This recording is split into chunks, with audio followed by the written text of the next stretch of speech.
next guest, Phil Hanson, the President and CEO of Global Minnesota, will be joining us. Under his visionary leadership, Global Minnesota has made significant strides in fostering international understanding and engagement within the state, making it a key player in the global community.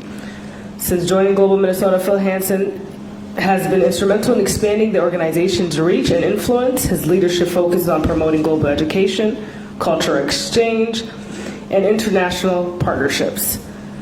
Phil's tenure at Global Minnesota is marked by several notable achievements, such as expanding global education, as I mentioned, promoting international dialogue, and building strategic partnerships. Today, we are privileged to hear from Phil Hanson as he shares his insights on the importance of global engagement and the role of organizations like Global Minnesota in building bridges between communities. Please help me welcome Phil Hanson. All right. Are we all set? Oh, that's better. Thank you. Well, good afternoon, everyone. I am so pleased to have an opportunity to speak to you all today and be a part of the program. Huge thanks to the Institute for Horn of Africa Studies, to Mohammed Ishmael, and to all the people that did such great work today to organize this program. So excited to talk to you a bit about Global Minnesota. I get this question all the time. What is Global Minnesota? So now it's my opportunity to give you guys just a little sense of what we're about and the kind of work that we're trying to do in the community every day. So Global Minnesota, it's important to kind of note in our vision statement as an organization, we try to be a gathering place to bring people together, to connect, inform, and engage Minnesotans on the international economic, the political, the social, and the cultural issues that are most important in our times. We're really here to advance international understanding and engagement. We've been doing this now for almost 75 years as an organization across Minnesota, and we have a large membership that works with us. Sometimes people are surprised to know that we're running close to 450 events and activities every year. And last year, our programs touched 137 different countries. About 15,000 people a year are now participating with us. Sort of the upshot of what we're here to do as an organization is kind of the things that are listed here. I was so excited to be a part of this conference because you can see the three big objectives here are to connect with leaders, inspire innovation, and strengthen ties, which are very much about what Global Minnesota is all about as well. Our effort is to build international relationships, and through building international relationships, create more opportunity for people, to enhance economic opportunity, which increases prosperity in our state, to promote cultural exchange, which increases understanding amongst people, to advance global sustainability practices as we all try to combat climate change, to enhance Minnesota's global reputation. We want to make sure that people are attracted to Minnesota and want to come here from around the world and participate with us. And importantly, we should all be in the business of developing that next generation of international leaders, the young people in our countries. And so parts of our program focus on that, as well as peace and security, and trying to create a context for people to make a global impact at a local level. We do this through a lot of different things, but one of the biggest things Global Minnesota does is bring from around the world people from different countries to help us understand their best practices. We're very much about an exchange in Global Minnesota. It's not just people coming here and learning from us.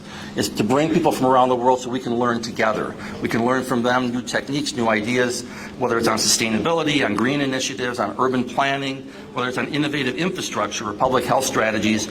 We create the context and the opportunity for people to exchange, work together, and get to learn from one another. We do this in a lot of different ways. We work very closely with the United States State Department. Around the world, through our embassies, the State Department identifies people for professional exchange experiences in the United States.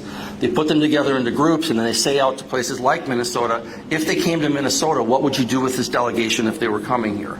And then we create the customized itinerary for them while they're here. They get a chance to engage with Minnesota. And we get to show off the best of our companies, the best of our skilled professionals, the best of our organizations to these global delegations that are coming here to learn from us. Last year, we had about 35 different delegations, 350 visitors from around the world. 50 of those delegates came from Africa as well to get a chance to exchange with us. And the visitors came from 50 visitors from 25 different countries in Africa also joined us as well. You can kind of see in the pictures here There's a delegation from Zambia that came to join us just a few weeks ago. We had a delegation that was here to learn about media. We had a group of Ukrainian prosthetics experts that came to learn from us as well, a group that came to learn on agriculture. So different topics that people choose.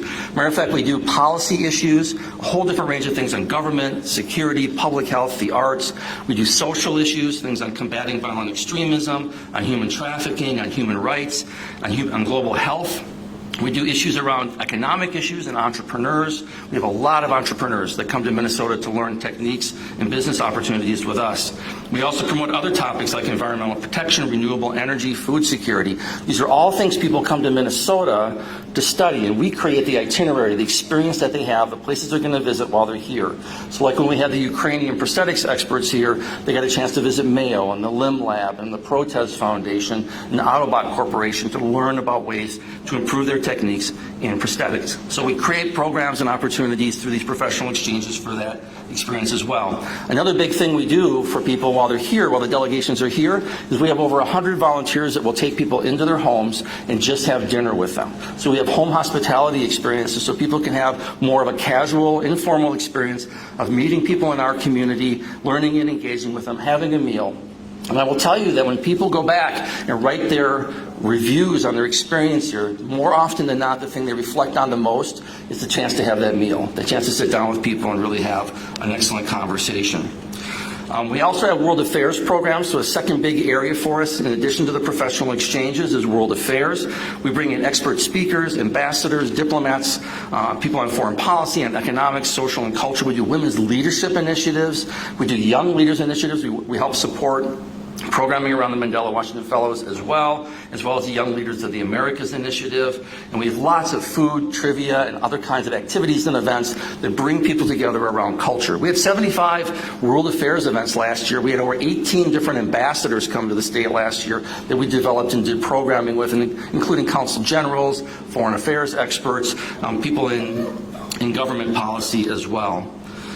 As a matter of fact, in this picture, you can kind of see there's Ambassador Yovanovitch, there's Dr. Fiona Hill, amongst other people that came to speak and present with us.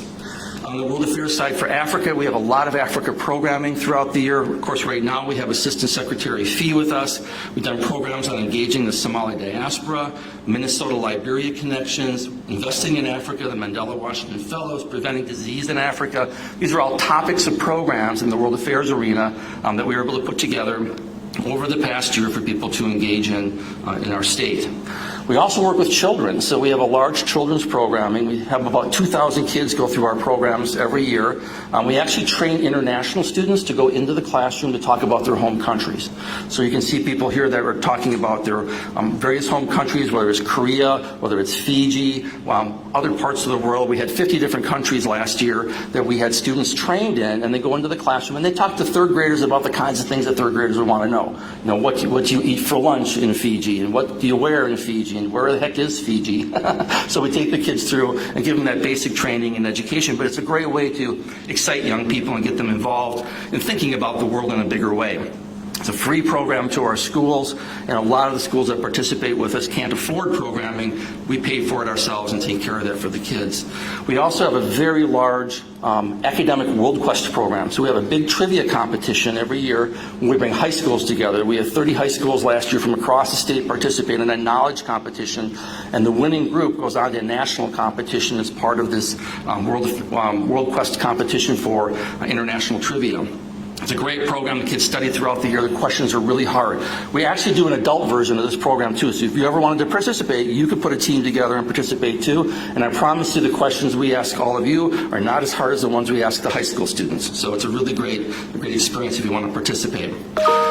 We started out as an organization to be a welcoming organization for international students. Way back at the beginning of Global Minnesota, they really wanted to do two things. The first thing was we had all these kids coming here from all over the world, and their whole experience was to go to a classroom, go back to their dorm room, and that was the entirety of their experience in Minnesota. This group formed to be kind of a welcoming committee for international students, so we still to this day do social programming and engagement activities for our international students throughout the community. The other big thing the founders of our organization really wanted people to be able to do was to understand the idea that diplomacy is not just the purview of the professional diplomat, that we all have a role to play in diplomacy around the world. Everyone in this room has a chance to be a part of that diplomacy to the world, and we're all trying to help foster spaces and places and opportunities for people to exercise that opportunity. We're also big on international business, so we have a lot of international business and trade programs. We do international business roundtables, sustainability roundtables. We have a massive program called the Annual Global Business Outlook we do out at 3M. I'm inviting all of you to come on December 5th and join us. If you want to learn about mega trends in business into the next year, we have a whole team of people, including a number of the Fortune 5 and their chief strategists to this program, to educate us all about where things are going in the business world in the year ahead. And we also do a lot of engagement for our business community with visiting diplomats and dignitaries. We have a very large group of international businesses that work with us that are focused on international.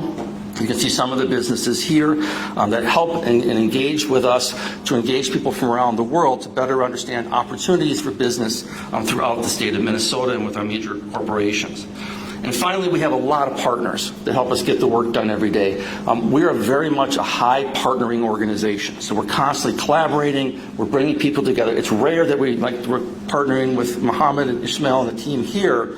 All the programming that we do is almost always in partnership, taking two things, putting it together, and making a bigger impact on everyone. And we try to make that happen through all these groups and lots of other partners that get to work with us throughout the year. So we're a busy organization. We have a lot going on. It's a very exciting and dynamic organization. If you have ideas for us on things you'd like to see us do in international business, things you'd like to see us do on certain countries, certain topics, if there's things you'd like to see us bring to the community in terms of programming, you're always welcome to recommend that to us. And we try to make sure we tune our programming to the needs of Minnesotans and what they're looking for right now. It is so terrific to get a chance to work with all of you.